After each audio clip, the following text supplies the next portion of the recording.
Alrighty, I think we are live. Welcome to my channel, Ride, Pray, Love, where we are all about uplifting and inspiring you during these changing times by connecting with Source, the medicine of the horse, and beyond. And happy Friday. Today, I'm really excited to go a little bit deeper into the conversation I opened up on Wednesday's video, where I chatted about the current divine doorway and galactic alignment we are traveling through, this gateway or portal vibes going on right now. But I also introduced the topic of what I want to call the magic, the mystery, the medicine, the wisdom of the dark horse, which for me has been a really sacred and fascinating, intriguing topic that I have not only been researching for some years now, but in my experience of owning, or I don't even like that word, own, being the divine guardian of a Black Arabian gelding after two other chestnut Arabians. One was a gelding, one was a mare. Some of the very unique, characteristics and qualities that I noticed, observing them, as well as drawing on my background, in case you don't know me, as a renegade holistic veterinarian for 2+ decades, where I did have the pleasure and blessing to work with hundreds and hundreds of horses and their guardians in my holistic practice. And so today I wanted to, and this conversation to me is so rich and so magical and so fascinating. And for today's purposes, because I can go on and on this topic for some time, I wanted to draw on two sources to share with you. The first one is the medicine cards. This is like the very first oracle card deck that I met when I was in vet school. It is by Jamie Sands and David Carson. I'll put all that information down below. And what I love too about this card, fascinating when we bring in the numbers as well. The horse card is number 35, and 35 in numerology reduces to an 8. And of course, 8 is not only a special number to me as my life path number, but it's all about abundance and empowerment and leadership, and that energy, that golden infinity symbol, that energy of so within, so without, as above, so below, and that really that sacred connectedness of all that is. So I really love that number was there. And what I wanted to share with you from this reading here on the horse, this is based on Native American teachings, is that they speak in the Native American teachings to the colors of the horses and the different qualities as well. So I want to share this resource as well as one more for today, and then we'll see where the conversation goes. But in particular, and I'm just going to read this little section to you. It says, Dreamwalker, a medicine man, was walking across the plains to visit the Arapaho Nation. Arapaho Nation. I hope I'm saying that properly. He carried with him his pipe. The feather tied to his long black hair pointed to the ground, marking him as a man of peace. Over the rise of a hill, Dreamwalker saw a herd of wild mustangs running towards him. Black Stallion approached him and asked if he was seeking an answer on his journey.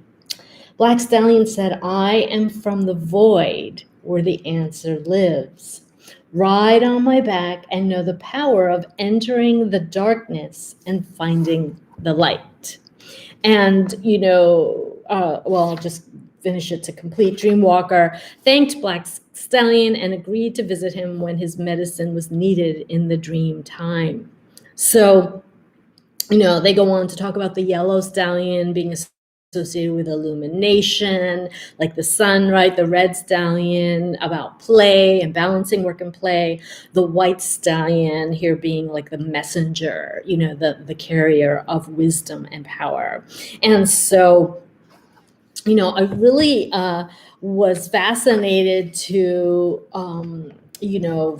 come across this or revisit that when I was again researching this, the essence, the rich symbolism of the dark horse. And as I shared on Wednesday's video, I had a dream, and actually it's so funny, I almost want to turn it and show it to you because Indy is right outside. I don't know if you can see him. I can't tell if you can see him, but he's right outside my window. How cool is that?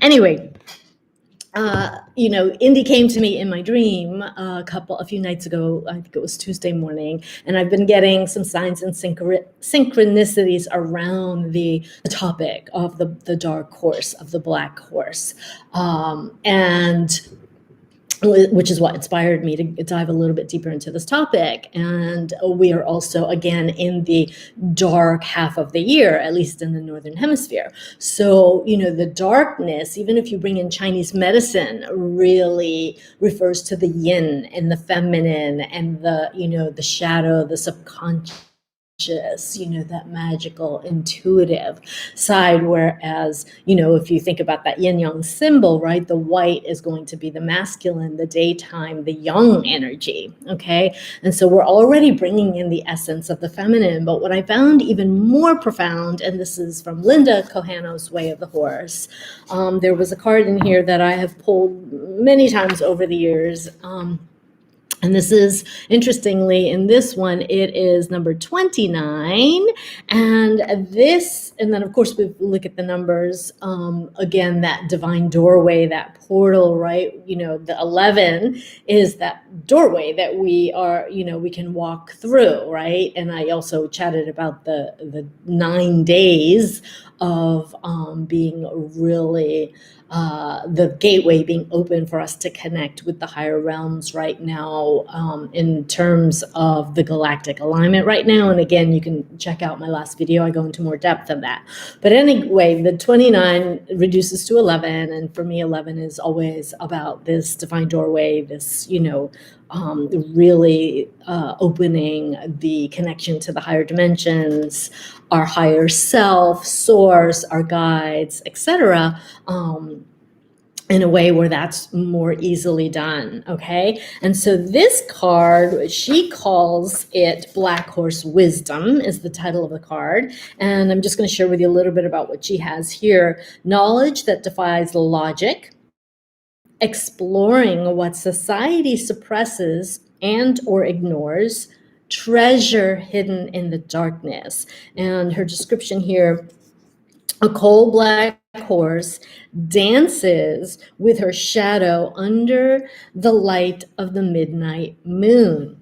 The gift: what appears to your conscious mind as darkness is simply the unknown, a fruitful yet formidable realm of untapped possibility.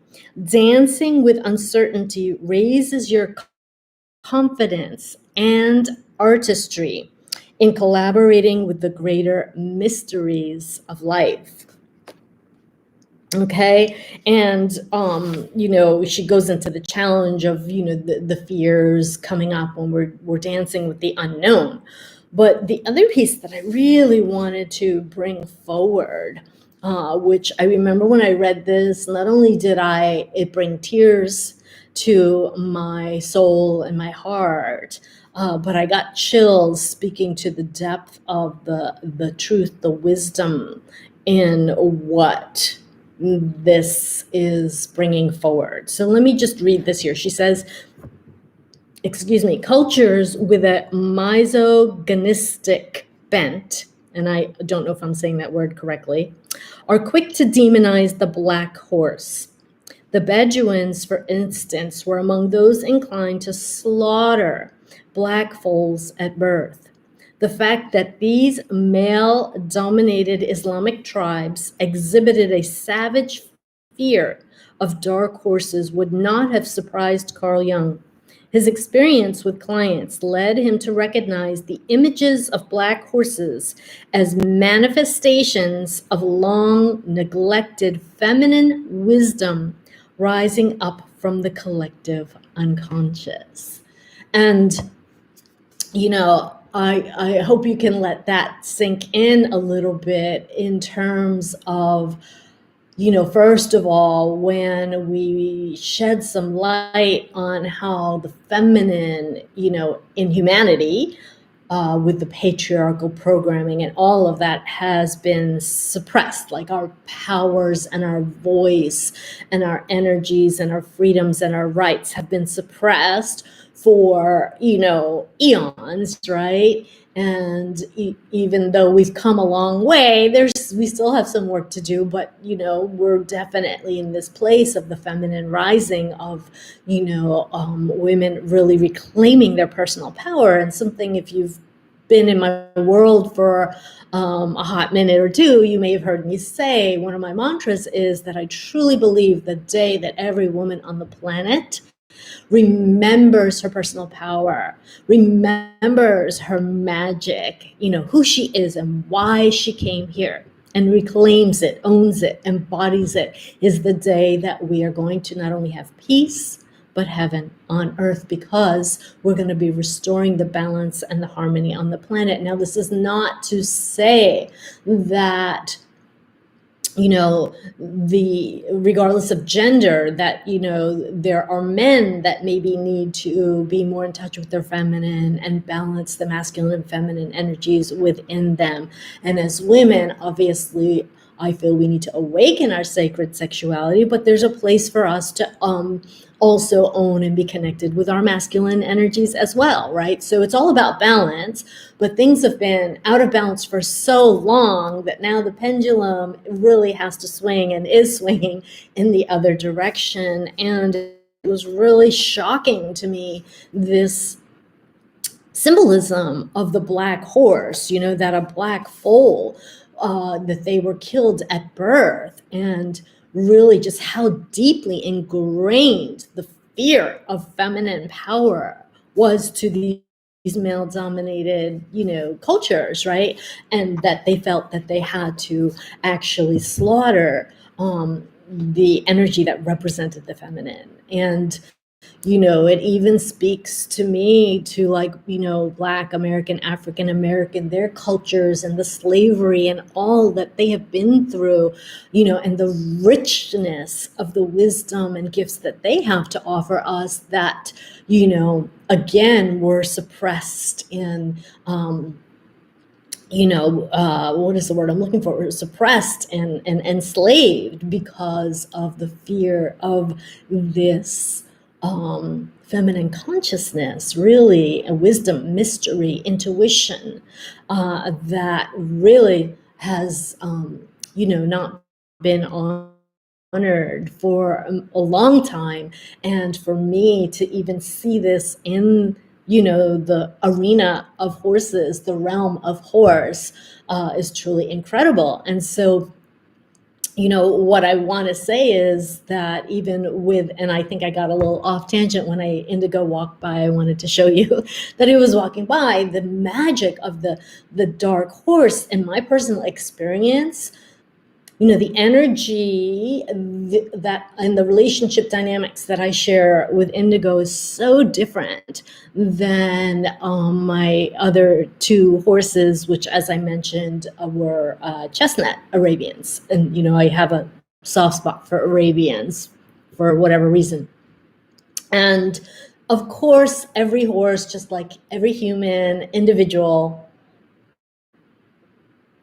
is always going to be their own individual. But just like in astrology, when we look at, the different signs, and we all have all those different signs and energies within us, and the horses as well, or whether we're looking at Chinese medicine, and the elements, the fire, earth, metal, water, and wood, all individuals, two-legged or four, have all five of them within them, but certain ones are more predominant as a result of like the unique soul blueprint and the time of birth, okay, and the planetary alignments, etc., right? Genetics, there's DNA, a lot of other pieces. But what I have found so fascinating and magical really with indigo, and I really, have come to feel that, they process, like horses for me are their healers, their teachers, their guides, their mentors, their leaders, their mirrors. They have so many incredible gifts. They're alchemists, okay, and based on their unique constitution, they have, just like us, certain strengths, and I don't like the word weakness, but certain areas that their qualities and characteristics are stronger than others. So for the black horse, for the dark horse, what I have found with indigo, and for me, this brings in also the Chinese medicine. The dark horse is often associated with the water sign or the water element in Chinese medicine, which water is more about our emotions. Water is about that psychic, intuitive, even reflective energy, and indigo, more so than my other horses, has been such a powerful like mirror and reflector for me in terms of what's going on with my energy at any given time, like even in a more powerful way, like amplified. So for example, my mare, Hannah Bear, for me, she was a steady Eddie, so to speak. She was, I could be in a state of nervousness or a bad mood or whatever it was, but she was very forgiving. She was, I felt safe and I could trust that 90% of the time, okay? I don't think there's such thing as 100% bomb-proof pony or horse or whatever. Anyway, at least that I've met over the years. Maybe there is. Anyway, 90% of the time she was, going to be like that steady, reliable, grounded, horse, okay, mare that I knew was going to take care of me. Indigo, however, it's so fascinating to me. If I have some fear going on, if I've got something going on, and here where me doing the work that I do around the body-centered awareness, has been so powerful because it's allowed me to expand my awareness, with this. And with him, he amplifies, like if I've got fear or anxiety going on, and it may have nothing to do with him, it may be just something general that's going on in my life, unrelated. And of course, one could argue that everything is related and connected, but he will amplify that for me big time, to the extent that literally getting on his back, if I have a little bit of nervousness, I will feel like the amplification of that anxiety and the butterflies and the knot in my stomach literally like grow. And I know I need to get off and do some breathing and get present and shift my energy before I get back on, because it just gets like bigger and louder when I am on him. Okay, that's just one example. Another example that I really, and I don't have the specific one on me that I wanted to share that is so magical about this horse for me, and this was before, I call him my dream horse come true, because I actually found him on a horse classified website called dreamhorse.com. And what was fascinating was that, I immediately like connected with his energy and his picture and his ad and all of that when I saw the ad. But there was a waiting period. I called his previous guardian, and she was actually going out of the country, so I had to wait a few weeks. I think it was almost like a month before I could go and see him. She lived, I had planned, and so and really at the end there, and request would be highly to